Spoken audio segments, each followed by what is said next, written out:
हरे कृष्णा सभी को। आशा करती हूँ आप सब बहुत अच्छे होंगे। आज की इस वीडियो में हम बनाएंगे इस पैंट को।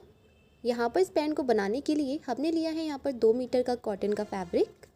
तो यहाँ पर हम इसकी आसान सी कटिंग और स्टिचिंग करेंगे। कंप्लीट वीडियो वॉच करिएगा और वीडियो अच्छी लगी तो प्लीज़ वीडियो को एक लाइक कीजिएगा। चैनल पर नए हैं तो चैनल से जुड़ने के लिए हमारे चैनल को सब्सक्राइब ज़रूर कीजिएगा। तो यहाँ पर जो हमारे पास 2 मीटर का फैब्रिक है, सबसे पहले हमें इसको फोल्ड करना है। तो यहाँ पर जो इसकी लेंथ है वहाँ से हम इसको इस तरीके से फ़ोल्ड करेंगे। तो ये हमने जो है इसकी लेंथ से इसको फ़ोल्ड किया है। एंड जो ओपन वाली साइड है वो मैंने अपनी साइड रखी है और जो बंद वाली साइड है वो बाहर की तरफ है। सबसे पहले ऊपर की साइड से हम स्ट्रेट करेंगे और यहाँ पर हम पहले फ्रंट वाले पैनल को निकालेंगे। सीधी लाइन करने के बाद यहाँ से हम लेंगे लेंथ। ऊपर हमने 1 इंच निकाल दिया है बेल्ट के लिए। उसके बाद हमें टोटल लेंथ यहाँ पर मेज़र करनी है। यहाँ पर इसकी रेडी लेंथ है 37 इंच। अब यहाँ पर मैं 3 इंच और एक्स्ट्रा लूँगी, जिसमें से 2.5 इंच का हम नीचे फोल्ड करेंगे। आधा इंच जो है वो हमारा ऊपर हम जब बेल्ट को अटैच करेंगे तो उसमें चला जाएगा। तो इसलिए हमने टोटल 3 इंच एक्स्ट्रा लिया है। अब इस तरीके से हम यहाँ पर दूसरी साइड भी यहाँ पे मार्किंग करेंगे लेंथ की और इन लाइनों को स्ट्रेट करेंगे। तो हमने यहाँ पे एक तो लेंथ की लाइनिंग है और दूसरी हमारी जो हमने मार्जिन वाली लाइन ली थी। अब ये दूसरी वाली जो साइड है, ये वाली जो पट्टी होती है, इसको हम नहीं मेज़र करेंगे, इसको हम बाद में कट करके निकाल देंगे। अब यहाँ पर हम कमर का 4 पार्ट लेंगे। कमर यहाँ पे 32 है, 4 पार्ट आएगा यहाँ पर 8 इंच। अब इसके बाद मैं यहाँ पे 2.5 इंच एक्स्ट्रा लूँगी प्लेट के लिए। तो यहाँ पर इस तरीके से हम 2.5 इंच पर मार्किंग करेंगे। एंड यहाँ पर ना मैं 1/2 इंच और एक्स्ट्रा ले रही हूँ। तो ये जो है आप ले भी सकते हैं, थोड़ा सा लूजिंग के हिसाब से मैंने इसको लिया हुआ है। तो इस तरीके से टोटल जो हमने यहाँ पे लिया है ये 11 इंच के आसपास हो जाएगा। ठीक है, तो इस तरीके से हमने 11 इंच मेज़र कर लिया। अब इस साइड से हमें लेना है यहाँ पे आसन का मेज़रमेंट। आसन के लिए यहाँ पर हम ऊपर 1 इंच निकाल देंगे, क्योंकि 1 इंच हमारी बेल्ट है तो उसको भी हम काउंट करेंगे। उसके बाद हमने यहाँ पे लिया है बैक का 4 पार्ट। तो यहाँ पर हमारा बैक का 4 पार्ट आया है 9.5 इंच और 2 इंच हमने इसमें एक्स्ट्रा लिया है। तो यहाँ पर हमने आसन लिया है 11.5 इंच का। अब ऊपर की साइड जो हमने कमर मेज़र की थी वही हम नीचे भी यहाँ पे मेज़र करेंगे 11 इंच और इस तरीके से इस लाइन को हम स्ट्रेट करेंगे। अब यहाँ पर हम गोलाई देंगे। तो यहाँ पर मैं 2 इंच की यहाँ पे गोलाई दूंगी। तो इस तरीके से 2 इंच आगे मार्किंग करेंगे एंड क्रॉच एरिया में हम यहाँ पे गोलाई दे देंगे। अब यहाँ पर जो हमारा टोटल आ रहा है ये आ रहा है 13 इंच। अब जो आपका यहाँ पर आ रहा हो उसका आपको क्या करना है, हाफ़ करना है और नीचे यहाँ पर आपको मेज़र करना है। तो यहाँ पर 13 का हाफ़ आएगा यहाँ पे 6.5 इंच। तो हम यहाँ पे 6.5 यानी कि हमने सेंटर ले लिया इसका। अब यहाँ पर जो भी आपकी नीचे का जो बॉटम है उसको आपको यहाँ पे लेना है, तो हम उसका हाफ़ लेंगे। तो पैंट का जो बॉटम है वो 12 इंच का है, तो हमने यहाँ पे उसका हाफ़ 6 इंच लिया है। अब इस तरीके से हमें यहाँ पे इसको शेप दे देना है। आप शेप पट्टी का यूज़ कर सकते हैं या फिर आप फ्री हैंड से भी इसको शेप दे सकते हैं। तो मैंने जो है यहाँ पर इस तरीके से शेप पट्टी का यूज़ कर लिया है। तो ये जो शेप पट्टी थी ना मेरे पास बहुत पुरानी थी तो ये टूट गई थी, बट कोई नहीं, हमने इस तरीके से जो है ये हाफ़ करके कर लिया है। अब ये वाली जो साइड है यहाँ पर ना इस तरीके से मैं हल्की सी गोलाई दे दूँगी, वरना ये कोन सा जो है निकल जाता है। तो इस तरीके से आप हल्की सी यहाँ पे गोलाई दे दें। तो ये हमने जो है यहाँ पे फ्रंट पार्ट की मार्किंग को कंप्लीट किया है। और नीचे की साइड से ना ये वाली जो लाइन थी यहाँ पर, इसको हल्का सा आपको तिरछा ही रखना है। ठीक है, तो फ्रंट पार्ट की जो हमारी मार्किंग है ये कंप्लीट हो गई है। अब जो हमने मार्किंग की है इसी मार्किंग पे हमें इसको कट कर लेना है। तो ये आप देख सकते हैं हमने जो है यहाँ पे इसकी कटिंग कर ली है और ये हमारा फ्रंट पैनल जो है यहाँ पे कट के रेडी हो चुका है। अब इसी को रख के हमें बैक पार्ट की कटिंग करनी है। आगे का जो फैब्रिक है उसको हमें ऐसे ही बिछा रहने देना है, यानी कि जो हमने फोल्डिंग की है। अब आगे वाली साइड जो है हम इस तरीके से हमारे फ्रंट वाले पैनल को रखेंगे। अब यहाँ से जो है हम अपना बैक वाला पार्ट निकालेंगे। तो सबसे पहले हम यहाँ पर 1 इंच मार्किंग करेंगे ऊपर की तरफ, क्योंकि हमने फ्रंट में जो है बेल्ट लगानी है। तो इसलिए मैंने यहाँ पे जो है बैक पार्ट में 1 इंच पहले बढ़ा लिया है ऊपर। इसके बाद जो आसन वाली साइड है यहाँ से हम 2 इंच और एक्स्ट्रा लेंगे। लेकिन अभी हमें जो है दूसरी वाली साइड हम कोई एक्स्ट्रा नहीं लेंगे, उस साइड हमें इस तरीके से तिरछी लाइन ड्रॉ करनी है। ठीक है, तो अगर हम देखेंगे तो उस साइड मैंने यहाँ पे केवल 1 इंच बढ़ाया है बेल्ट के लिए और इस साइड हमने बढ़ाया है टोटल यहाँ पर 3 इंच। ठीक है, अब यहाँ पर जो आसन वाली साइड है इस साइड यहाँ पर भी हम आगे की तरफ 2 इंच की मार्किंग करेंगे और यहाँ पर इस तरीके से गोलाई को हम आगे बढ़ा देंगे। तो यहाँ पर हमने जो है आसन को यहाँ पे 2 इंच आगे बढ़ा लिया है। अब नीचे की साइड आसन से लेके बॉटम तक हमें पूरा नीचे तक जो है वो 2 इंच फिर से और बढ़ाना है। तो यहाँ पर हम इस तरीके से जो है यहाँ पे 2 इंच आगे बढ़ा लेंगे इसको।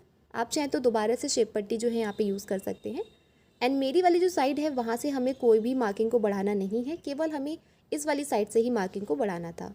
तो ये जो है हमारा बैक पार्ट हमेशा जो है वो बड़ा होता है फ्रंट वाले पैनल से, तो इस तरीके से हम जो है यहाँ पे मार्किंग कर लेते हैं बैक पार्ट की, और उसी मार्किंग पे हम यहाँ पे कटिंग कर लेंगे। तो ये हमने जो है यहाँ पे फ्रंट एंड बैक पैनल दोनों को कट कर लिया है। तो इस तरीके से हमारा जो है यहाँ पे फ्रंट पैनल जो होता है वो यहाँ पे छोटा होता है, और जो बैक वाला पार्ट होता है वो यहाँ पर बड़ा होता है। ठीक है, तो यहाँ पे आप 2 इंच भी बड़ा रख सकते हैं और 1.5 इंच भी रख सकते हैं। तो इस तरीके से हमने जो है यहाँ पे कटिंग को कंप्लीट कर लिया है। अब यहाँ पर हमने जो है बचा हुआ फैब्रिक है, यहाँ से हमें पट्टियाँ निकालनी है। तो ये हमने जो है पीछे के लिए इलास्टिक पट्टी और फ्रंट के लिए हमने बेल्ट पट्टी जो है यहाँ पे निकाल ली है। यहाँ पर जो हमारी इलास्टिक पट्टी है इसकी मैंने लेंथ रखी है यहाँ पर 2.5 इंच। तो इस तरीके से आप देख सकते हैं, ये मैंने 2.5 इंच की पट्टी ली है, और जो हमारी यहाँ पे बेल्ट पट्टी है वो मैंने यहाँ पर 1.5 इंच के आसपास ली है।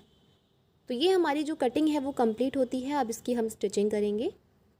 तो यहाँ पर सबसे पहले हम रेडी करते हैं हमारे फ्रंट वाले पैनल को। तो ये हमने हमारा फ्रंट वाला पैनल लिया है। सबसे पहले हम यहाँ पर इस तरीके से मेज़र करेंगे, जो कि आ रहा है यहाँ पे 11 के आसपास। इसका हमें यहाँ पे सेंटर लेना है। तो यहाँ पर हमने जो है 5.5 इंच पे मार्क किया है, और यहाँ पर हम प्लेट की लेंथ रखेंगे 6 इंच। तो यहाँ पर इस तरीके से मैंने जो है ये प्लेट के लिए मार्किंग करनी है। अच्छा, यहाँ पर जो भी आपको चौड़ाई आपने ली हो स्टार्टिंग में जब आपने मेज़र किया था, उस अकॉर्डिंग आपको यहाँ पे इसकी जो चौड़ाई है प्लेट की वो मेज़र करनी है। ठीक है, मैंने जो था यहाँ पे 2.5 इंच लिया था प्लेट के लिए एक्स्ट्रा, तो मैं उसी अकॉर्डिंग जो है यहाँ पे इसकी चौड़ाई लूँगी। अब यहाँ पर सबसे पहले जो है मैंने आसन को यहाँ पे स्टिच किया है। एंड आसन कभी भी आप स्टिच करते हैं तो हमेशा उस पर डबल स्टाइल लगाएं। इससे जो है यहाँ पे ये पक्का हो जाता है, क्योंकि सबसे ज़्यादा जो खिंचाव पड़ता है वो आसन पे ही पड़ता है। आसन को स्टिच करने के बाद अब हम यहाँ पर जो है वो दोनों पार्ट की प्लेट जो है वो हम स्टिच करेंगे। तो आप चाहें तो इस तरीके से भी कर सकते हैं। आप इसको इस तरीके से फोल्ड करेंगे हाफ तक, तो आप इस तरीके से जो है यहाँ पे प्लेट के लिए मार्किंग कर सकते हैं। तो जैसा भी आप कंफर्टेबल हो उस अकॉर्डिंग आपको यहाँ पे प्लेट्स जो है वो डाल लेनी है। तो यहाँ पर प्लेट्स डालने के बाद जो है इस तरीके से हम इसको मेज़र करेंगे। हमें यहाँ पे 15.5 इंच चाहिए, और हाफ इंच हमें सिलाई के लिए भी चाहिए। तो टोटल हमें यहाँ पे 16.5 इंच चाहिए। तो यहाँ पर जिस तरीके से हमने इसको मेज़र कर लिया है। अब ये जो है हमने यहाँ पे बेल्ट पट्टी ली हुई है, जो कि मैंने पेस्टिंग पेपर से कट की है। यहाँ पर जो ये पट्टी है इसकी लेंथ है यहाँ पर 3 इंच, एंड जो मैंने यहाँ पे पेस्टिंग पेपर लिया हुआ है इसकी मैंने यहाँ पे लेंथ ली है 1.1 इंच। ठीक है, अब यहाँ पर जो है इस तरीके से हमने इसको रखना है, और हमें इसको प्रेस से चिपका लेना है।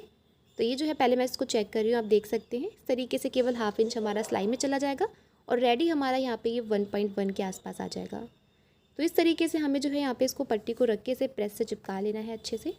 तो ये जो है हमने इसको बेल्ट को रेडी कर लिया है। अब यहाँ पर जो हमारी बेल्ट है उसको हम अटैच करेंगे। तो इसको हम उल्टी साइड से अटैच करेंगे। तो ये आप देख सकते हैं, ये हमने जो है इसको रेडी किया हुआ है पट्टी को।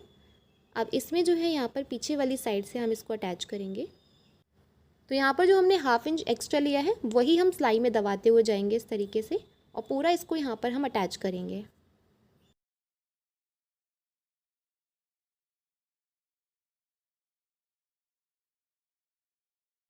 तो यहाँ पर हमने इसको उल्टी साइड से अटैच कर लिया है। अब ये जो है हम इसको सीधी साइड के लिए फ़ोल्ड करेंगे, और जो हमारा पेस्टिंग पेपर था वो हमारा इस तरीके से फ्रंट साइड आ जाएगा। अब यहाँ पर बिल्कुल किनारी से जो है हम इसको सिलाई लगा के इस बेल्ट को रेडी करेंगे। तो बेसिकली जो हमारा फैब्रिक था वो पीछे की साइड आ जाएगा, और जो हमने पेस्टिंग पेपर लिया था 1.1 इंच का वो हमारा फ्रंट साइड आएगा। इस तरीके से हमने बेल्ट को रेडी कर लिया। तो यहाँ पर हमारा फ्रंट वाला जो पार्ट है ये रेडी हो चुका है। तो फ्रंट पार्ट रेडी होने के बाद अब हम यहाँ पे रेडी करेंगे बैक पार्ट को। यहाँ पर जो हमारा बैक वाला पार्ट है इसको भी हमने आसन से स्टिच कर लिया है डबल सिलाई लगा के। और बैक वाले पार्ट में हमें यहाँ पे प्लेट नहीं डालनी है, हमें केवल इसमें आसन स्टिच करना था। अब ऊपर की साइड हम यहाँ पर इलास्टिक पट्टी जो है उसको अटैच करेंगे। तो ये जो है हमने यहाँ पे 2.5 इंच लंबी जो है इलास्टिक पट्टी ली थी। तो यहाँ पर मैंने स्टार्टिंग में ही आपको दिखा दिया था। अब इस पट्टी को हम सीधी साइड से अटैच करेंगे और उल्टी साइड के लिए पलट लेंगे। तो यहाँ पर आप देख सकते हैं हमने जो ये पट्टी है इसको अटैच कर लिया है। अब इस पट्टी को हम यहाँ पर उल्टी साइड के लिए पलट लेंगे। अब यहाँ पर हमने इस तरीके से इलास्टिक को लिया है, एंड इस इलास्टिक को हमने फ्रंट में जो हमारी बेल्ट है वो 15.5 की थी, उसमें से मैंने यहाँ पे 2.5 इंच माइनस करके इसको 13 का रखना है। और 1 इंच हम यहाँ पर एक्स्ट्रा लेंगे मार्जिन के तौर पे। तो हमने यहाँ पे जो इलास्टिक ली है ये 14 इंच की ली है। अब इस तरीके से इलास्टिक को यहाँ पर रखेंगे। ऊपर का जो फैब्रिक है इस तरीके से हम इसको फोल्ड करेंगे। सबसे पहले हम यहाँ पे किनारे पे सिलाई लगा के जो इलास्टिक है उसको हम फिक्स कर देंगे, नहीं तो वो निकल जाएगी। अब यहाँ पर जो है इस तरीके से हमें यहाँ पे इलास्टिक को रखना है एंड जो हमने फैब्रिक यहाँ पे लिया है इसको अंदर की तरफ फोल्ड करते हुए जाएंगे एंड इस तरीके से हमें ये इलास्टिक पट्टी को रेडी करना है। यहाँ पर आपको ध्यान रखना है जो सिलाई है वो आपकी इलास्टिक पे नहीं आनी चाहिए, केवल वो आपकी फैब्रिक पे रहेगी। अदरवाइज़ अगर वो इलास्टिक पे आ जाएगी तो इलास्टिक जो है वो खिंचेगी नहीं। तो इस तरीके से हम पूरे में जो है इस पट्टी को अटैच कर लेंगे। तो यहाँ पर हमने जो है इस तरीके से पूरी पट्टी को रेडी कर लिया है। अब एक साइड से यहाँ पर हम जो ओपन है यहाँ से इलास्टिक को खींचेंगे एंड यहाँ पर जो हमने मार्किंग की थी वहाँ तक हमें इलास्टिक को खींच लेना है। अब एक्स्ट्रा इलास्टिक को हम यहाँ पे कट कर देंगे और यहाँ पे सिलाई लगा के इसको जो है हम बंद कर देंगे। तो ये जो है यहाँ पर हमने इलास्टिक को इस तरीके से अटैच कर दिया इसमें। अब इस तरीके से हम जो है इसको खींच के जो गैदर्स हैं वो हम बराबर कर लेंगे। तो ये हमारा बैक पार्ट जो है यहाँ पे रेडी हो जाएगा। अब नीचे की साइड हमने यहाँ पर इस तरीके से बैक पार्ट को रखना है। अब इसके ऊपर हम जो है यहाँ पर फ्रंट वाला जो पार्ट हमने रेडी किया था उसको रखेंगे। तो ये जो है उल्टा करके हमें रखना है यहाँ पर। अब यहाँ पर दोनों पार्ट को ऊपर की साइड से बराबर करेंगे और दोनों में हम यहाँ पे साइड की सिलाई जो है दोनों को कंप्लीट करेंगे। तो ऊपर से जो है हम स्टार्ट करेंगे और पूरा बॉटम तक जो है हमें किनारे वाली दोनों की सिलाई को कंप्लीट कर लेना है। तो यहाँ पर आप देख सकते हैं मैंने फ्रंट और बैक पैनल जो है ऊपर की साइड से बिल्कुल बराबर करके पकड़े हैं, ऊपर नीचे नहीं होने चाहिए। और इसके बाद जो है हम यहाँ पर हाफ इंच का मार्जिन लेते हुए पूरा जो है नीचे तक सिलाई को कंप्लीट करेंगे।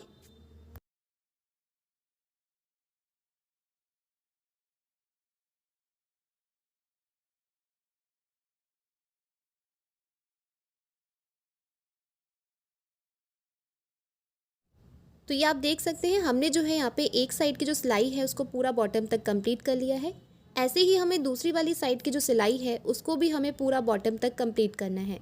दोनों में जब हम साइड की सिलाई लगा लेंगे उसके बाद हमें यहाँ पर दोनों के आसन जो है इस तरीके से बराबर करके पकड़ने हैं। आगे पीछे नहीं होने चाहिए, अदरवाइज़ आपका जो प्लाजो या फिर ट्राउज़र है वो खिंचाव कर सकता है। तो यहाँ पर हमने आसन को बिल्कुल बराबर से पकड़ा है और इस तरीके से आसन से मैं सिलाई लगाना स्टार्ट कर रही हूँ और आसन से सिलाई लगा के हम यहाँ पे पूरा नीचे तक जो है इसको कंप्लीट करेंगे।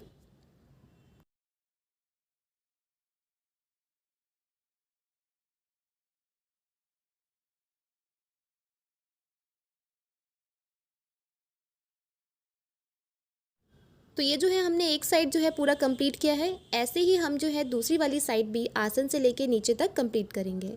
दोनों साइड जो है सिलाई कंप्लीट करने के बाद हमने इसको सीधा कर लिया है।